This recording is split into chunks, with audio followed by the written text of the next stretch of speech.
4.6 अरब साल पहले हमारे सौरमंडल का जन्म हुआ, जिसमें आज 8 ग्रह, 5 ऑफिशियल ड्वार्फ प्लैनेट्स, सैकड़ों चंद्रमा, हजारों एस्टेरॉइड्स और धूमकेतु शामिल हैं।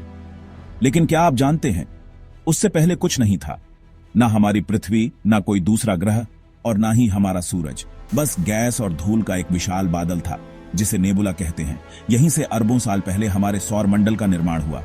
दोस्तों, आज हम जानेंगे कि एक विशाल गैस और धूल के बादल से सूर्य, ग्रह और यहां तक कि पृथ्वी का निर्माण कैसे हुआ, और वो कौन सी अद्भुत शक्तियां रही होंगी जिन्होंने इस कॉस्मिक धूल को प्लैनेट्स का रूप दिया।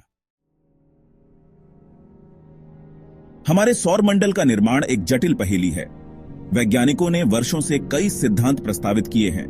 आज सबसे व्यापक रूप से स्वीकृत सिद्धांत सोलर नेबुला थ्योरी है। सोलर नेबुला थ्योरी हमारे सूरज मंडल के जन्म की एक विशद तस्वीर पेश करता है।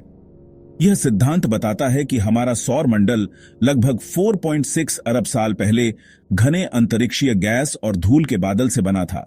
संभवतः किसी पास के सुपरनोवा यानी एक विशाल तारे के विस्फोट की शॉकवेव के कारण यह बादल ढह गया। जब यह धूल और गैस का बादल ढहने लगा तो इसने एक सौर नेब्यूला यानी एक घूमती और घूम घूम कर सिमटती हुई डिस्क का निर्माण किया।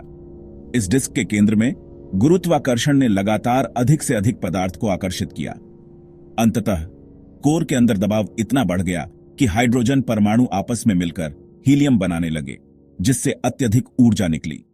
इसी प्रक्रिया के साथ हमारा सूर्य जन्मा और धीरे धीरे इसने उपलब्ध 99% से अधिक पदार्थ को अपनी ओर खींच लिया। डिस्क के बाहरी हिस्सों में भी पदार्थ एकत्रित होकर गुच्छों में बदलने लगा। ये छोटे छोटे टुकड़े आपस में टकराकर और बड़े होते गए। कुछ इतने विशाल हो गए कि उनके गुरुत्वाकर्षण ने उन्हें गोल आकार दे दिया, जिससे ग्रह, बौने ग्रह और बड़े चंद्रमा बने। कुछ मामलों में प्लैनेट्सों का निर्माण नहीं हो सका। एस्टेरॉयड बेल्ट उन प्राचीन टुकड़ों से बनी है जो कभी पूरी तरह से एक ग्रह में परिवर्तित नहीं हो सके। अन्य छोटे अवशेष क्षुद्र ग्रह, धूमकेतु, उल्कापिंड और अनियमित आकार के चंद्रमा बन गए। हमारे सौर मंडल में प्लैनेट्स का क्रम और उनकी व्यवस्था इस बात पर निर्भर है कि सौर मंडल का निर्माण कैसे हुआ। जब सौर मंडल युवा था, तब सूर्य के सबसे नजदीक केवल चट्टानी पदार्थ ही अत्यधिक गर्मी को सहन कर सकते थे।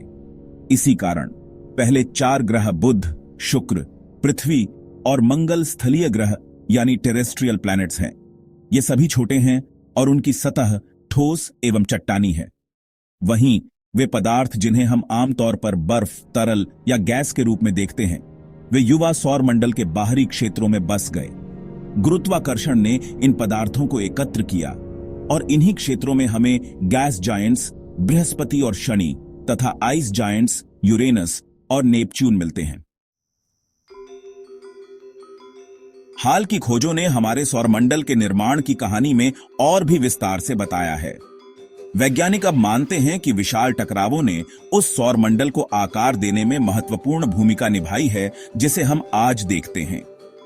उदाहरण के लिए, माना जाता है कि मंगल ग्रह के आकार की एक वस्तु अपने इतिहास में पृथ्वी से टकराई थी, जिससे चंद्रमा का निर्माण हुआ।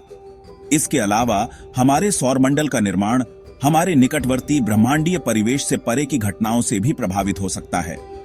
आसपास के तारों के गुरुत्वाकर्षण बल ने भी प्लैनेट्सों की कक्षाओं को प्रभावित किया होगा। ये नई खोजें हमारे ब्रह्मांड की गतिशील और परस्पर जुड़ी प्रकृति को उजागर करती हैं।